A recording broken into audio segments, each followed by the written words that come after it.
Everyone's talking about AI stocks, but what if the real winners aren't the ones you think?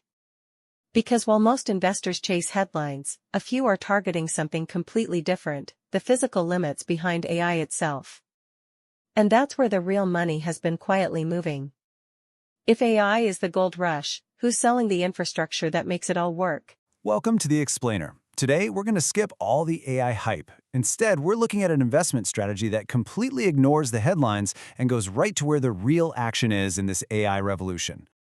Okay, let's just get straight to the results, because they speak for themselves. In just 1 month, a portfolio that was specially built to focus on the entire AI stack, well, it returned over 25%.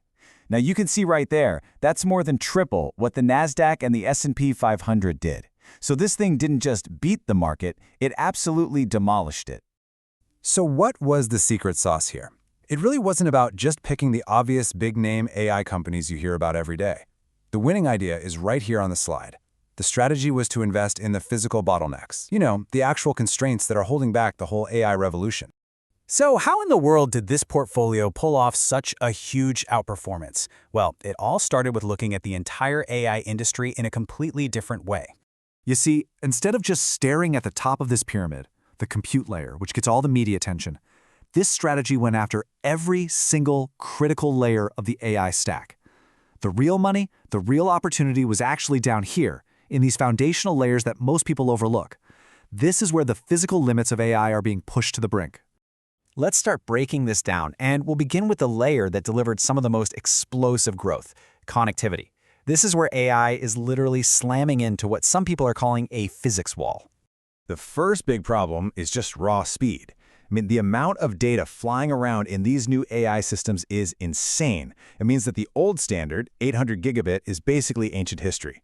The industry had to make a massive leap to 1.6 terabit optical transceivers. These are the little things that turn GPU data into pulses of light. And right there, that created this huge opportunity. A company called Applied Optoelectronics is basically positioning itself to be the main US-based supplier for what they're calling this new optical supercycle. They're even expanding their facility in Texas to crank out 700,000 of these critical parts every single month. And the result of that bet? A jaw-dropping 62% gain in just 30 days. That's what happens when the market suddenly wakes up and realizes how critical you are to the puzzle. But here's the thing. Speed isn't everything. When you get to these massive data centers with over 100,000 GPUs, the data signals actually start to break down over distance. Think of it like a traffic jam, and that's the real enemy because it leaves these multi-million-dollar chips just sitting there, doing nothing, waiting for data.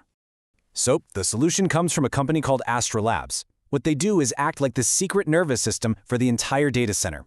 Their smart switches make sure all those signals stay clean and efficient, even over long distances. So really, they're not just selling chips, they're selling the intelligence that makes these multi-billion-dollar clusters actually work properly. And for providing that absolutely essential service, the market rewarded Astera Labs in a big way, driving a really impressive 41% return for the portfolio. Okay, so let's move up the stack and talk about the compute layer. This is where everyone's attention usually is, but here a very surprising player actually managed to outrun the market leader. Right, so while everyone was watching NVIDIA, AMD was making some seriously big moves behind the scenes. They locked down their supply of that critical high-bandwidth memory from Samsung, not just for a year, but all the way through 2027. And that one move completely erased the biggest question investors had, which was, can AMD actually scale up? Well, a 41% return says the answer was a loud and clear yes. So the really crucial point here is that this isn't just about who makes the fastest chip anymore. AMD proved it could lock in its supply chain and become the value king for actually running AI models. And at the same time, NVIDIA is shifting its business. It's becoming a high-margin software company, building this recurring revenue model around its AI operating system. That's the software that companies need to build and run AI on their hardware. All right, now let's get our hands dirty and dig into the foundational layers. These are the picks and shovels of this whole AI gold rush, the stuff that's absolutely essential, but often completely overlooked. So, in the networking world, there's this big standards war going on. You've got the old proprietary standard, InfiniBand, which is fast but a real pain to scale up. So the big cloud giants, think Microsoft and Oracle, they're all moving over to Open Ethernet. And the companies that are winning are the ones making that switch easy. You've got Arista Networks, which is hands down the leader in this shift. They're basically becoming the Cisco of the AI era. Then you have Broadcom, which is the go-to company for giants like Meta who want to build their own custom chips. And as you can see, both of them delivered solid 26% returns by providing that essential hardware and expertise. But you know what? The most fundamental constraint of all just comes down to pure physics. These new AI racks can generate over 100 kilowatts of heat. That's an incredible amount. At that level, air cooling is just, well, it's dead. It doesn't work. Without a totally new solution, these systems would literally melt down.